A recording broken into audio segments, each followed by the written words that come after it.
এর ধারাবাহিক কয়েকটা ইনসিডেন্ট হয়েছে আগরতলা এবং সংলগ্নে শহরতলিতে। আমি এ ব্যাপারে বলবো যে এটা অত্যন্ত দুঃখ এবং পরিতাপের বিষয় যে আপনার আগরতলাতেই বহুতল বাড়ি অনেক গড়ে উঠছে। গতকাল শুভ্রজিৎ চৌধুরী আহত অবস্থায় হসপিটালে গিয়ে বার্ন অবস্থায় কালকে মৃত্যু হয়। এটা অত্যন্ত বেদনাদায়ক। এটা আপনার মুখ্যমন্ত্রী গিয়েছিলেন, উনি তদন্তের কথা আশ্বাস দিয়েছেন। কিন্তু আমি বলবো এই শুভ্রজিৎ যে মারা গেছে এটা বহুতল বাড়িতে এটা বাস্ট হয়েছে, টিএনজিসির কানেকশন ছিল বাড়িতে। সুতরাং এটা সুষ্ঠু তদন্ত আবশ্যক। আর আগরতলা শহর ডেভেলপমেন্ট হোক আমি চাই। অনেক বহুতল বাড়ি হচ্ছে, এটা মনে হয় আমি মনে করি fire service, Tripura, Agartala municipal corporation সবাই দেখে বিচার বিবেচনা করে কানেকশনটা দেওয়া ভালো। আর আমি বলবো শুভজিৎ একটা টাটকা যুবক ছিল, তার যে অকাল মৃত্যুতে আমরা দুঃখ বা শোক করার কোনো ভাষা নেই।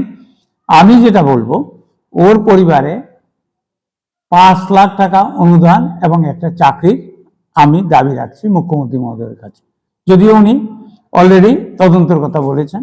কিন্তু যুবক, আমি শুনেছি 1 বছর হয়েছে ছেলেটা বিয়ে করেছে, সুতরাং তার পরিবার আছে, স্ত্রী আছে।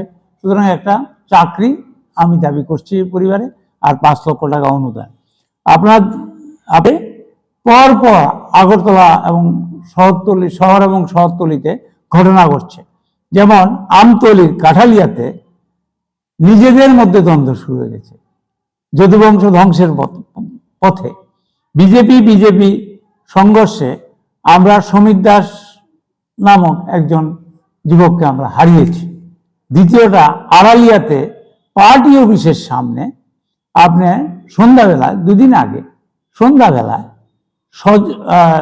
সুজিত ঘোষ ছেলেটা, সুজিত ঘোষ নামে একটা ছেলেকে বেদম প্রহার করেছে। বিজেপি মারধর করেছে, পেটে লাথি মেরেছে, পিঠে লাথি মেরেছে, অকথ্য মারধর করেছে নিজেদের মধ্যে খেয়াঘেয়ের জন্য। গতকাল আড়ালিয়ায় শালবাগানে যুব মোর্চার সভাপতি মনীষ চক্রবর্তী, ও এত উদ্যত সরকারের পাওয়ারে, সরকারি পাওয়ারের আস্ফালনে এলাকার একজন মহিলা সহ 3-4 জনকে পিটিয়েছে। সুতরাং এগুলি অত্যন্ত অ্যালার্মিং ব্যাপার। এখন বিজেপি নিজেদের অন্তর্দ্বন্দ্ব।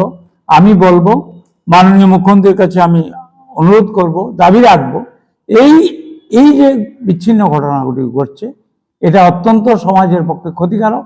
এবং যদিও এটা বিজেপির নিজেদের অন্তর্দ্বন্দ্ব, নিগো বাণিজ্য বা আপনার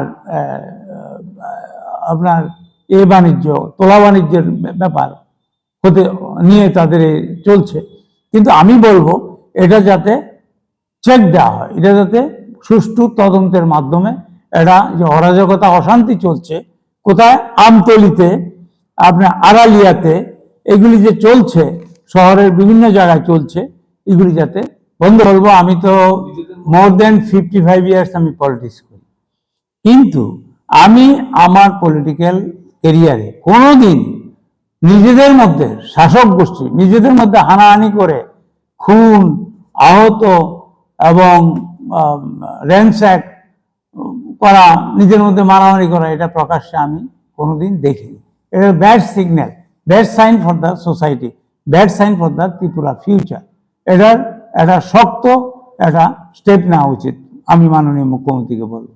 কি বলবো বলুন, বলতে গেলে তো অনেক কথা বলতে হবে। বিলোনিয়াতে আজ থেকে 4-5 মাস আগে ওসি গিয়েছিলেন একটা ফাংশনে 12টার পরে থামাতে, ওকে ট্রেনে হেসে নামিয়ে ওকে মারধর করা হয় এবং ওকে ফুটবলের মতো লাত মারা হয়েছে একটা inspector, OC of Belonia PS. তাইলে ল অ্যান্ড অর্ডারটা কোথায় গিয়ে দাঁড়িয়েছে? সুতরাং এই